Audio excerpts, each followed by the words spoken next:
Hi guys! Welcome back po sa Tarot Page Philippines. This video, gawin natin yung weekly horoscope para po sa may mga sun, moon, at rising sign na Leo. So kung bago kayo, subscribe, like, and share. Kung hindi mo alam kung ano yung sun, moon, at rising sign mo, dahil importante siya, sa dulo po ng video, meron po tayong link para dito para mapanood nyo. Sa readings or for guidance purposes, use your free will wisely. And for if you want to schedule for private readings or spell works or want to send donation po, pwede nyo pong gamitin details sa description sa baba or yung thanks button natin. Sensya na, hinihingal ako. By this is for November 10 to 16. Sensya na, medyo may sakit ako, so hinihingal ako. So Leo, kamusta ka na ba? So we have here is the messenger of water. So, Leo, tama naman yung ginagawa mo.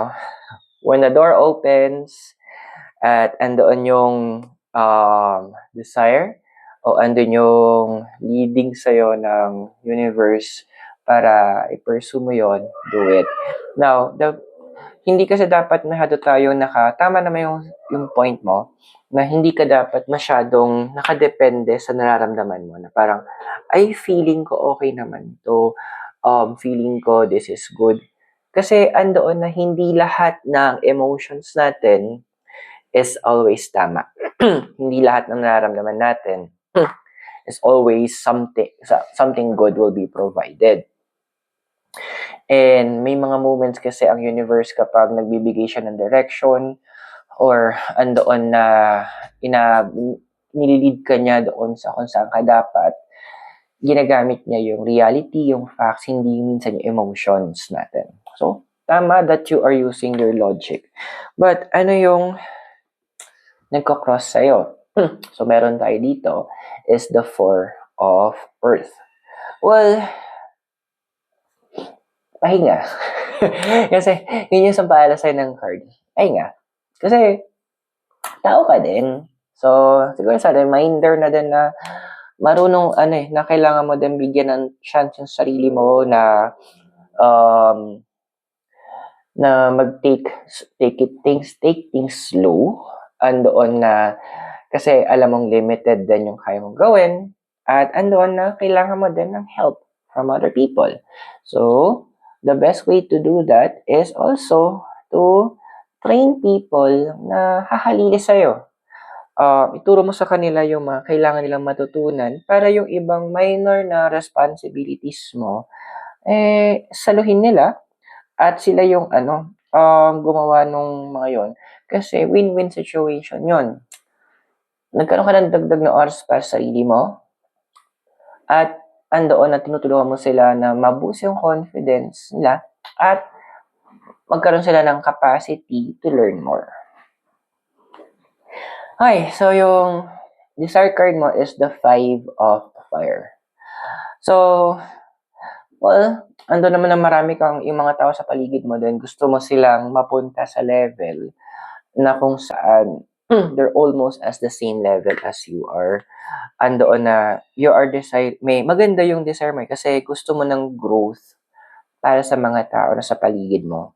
Ando lang kasi na hindi siguro lahat ng tao is kayang ma-appreciate yung gantong klaseng pananaw o yung gantong klaseng pagmamahal. Kasi siguro may mga nawala din sa paligid mo na ang gusto nila is easy way lang. Hindi nila gusto yung kailangan na mag-grounding sila or ma-build yung experience nila, yung knowledge nila. Totoo naman yung kasabihan easy come, easy go. So, ayaw mo ng ganon kasi gusto mo mas ma-appreciate nila. Paano na naghirapan para mas andoon na mas lumalim yung pagpapahalaga nila doon sa ipapasa mo sa kanila. Now, your foundation is the Eight of Fire. Well, in the past, foundation kasi, andoon na the card is saying din na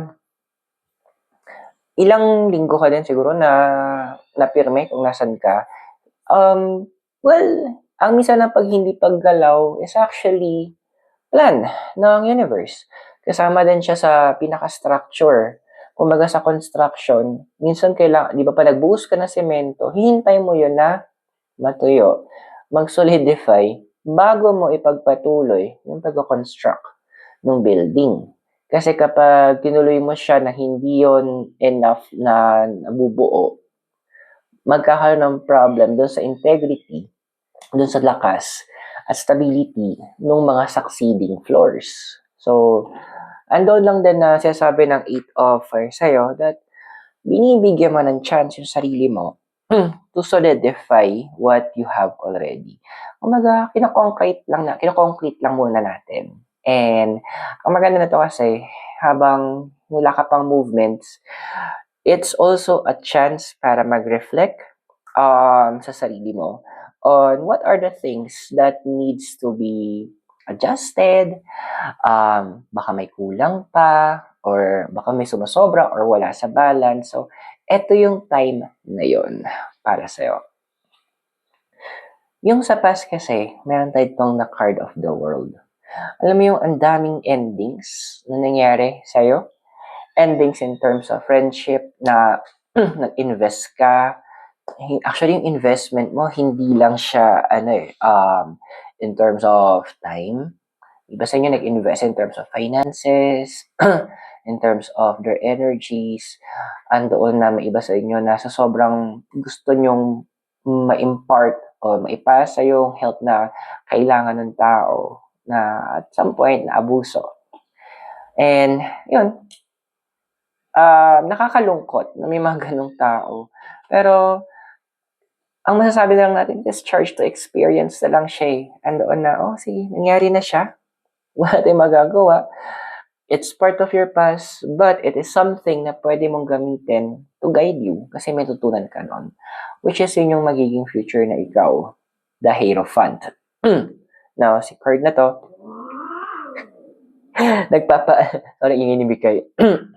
nagpapaalala na, Hierophant kasi this is the Pope. And a Pope is a leader of the organization, ng religious organization. Ito yung pinapaalala ng universe na you will be focusing more in terms of not just your spirituality, pero andoon na magkakaroon ka ng eagerness to mas palalimin mo or palawakin mo yung way mo na paano ka kumita ng pera. So, andoon na yung medyo magiging focus tayo sa pagiging money-making. Andoon din na medyo mag-focus tayo in building yung mga savings mo, which is yung kailangan mo palang gawin ha.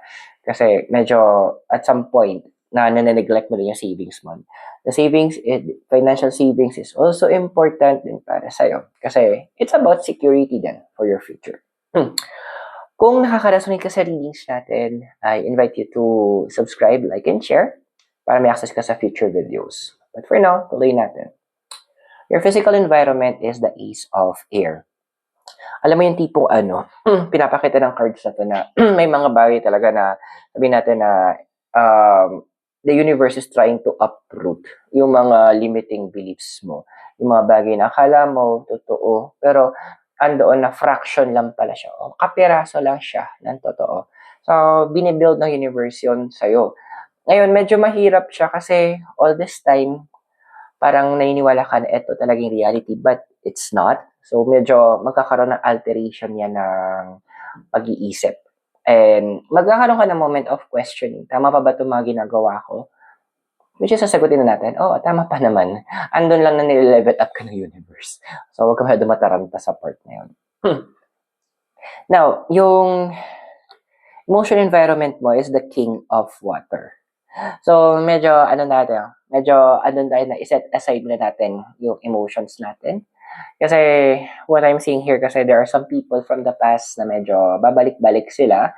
Kasi, they either want, ang gusto nila ng closure, or andoon na, they want to rekindle yung dati yung connection na baka sakali lang magkaayos pa. Pero mukhang malabo kasing tanggapin mo sila ulit eh. Kasi andun na, yun, natuto ka na sa lesson mo. So, siguro decline na lang natin sila na maayos. Doon na tayo na lang yung medyo maging mabait for a moment.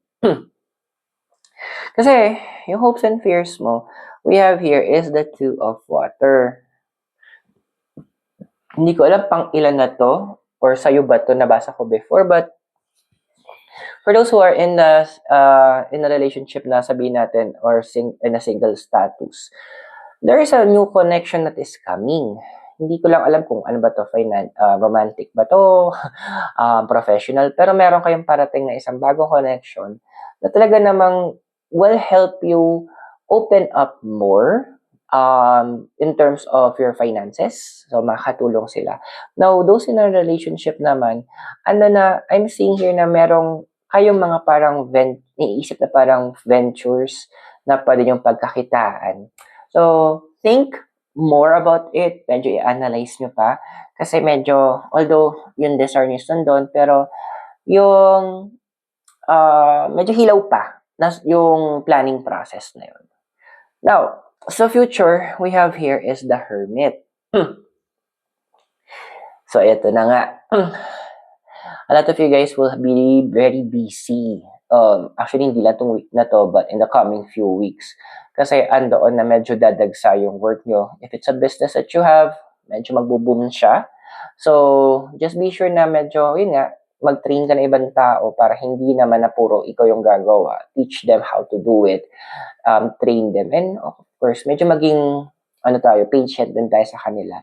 So, if it's work, it's an additional task, pero to additional task na to, it's gearing towards a possible higher level of pay. So, I hope nakatulong yung readings. Those are for guidance purposes. Use your free will wisely.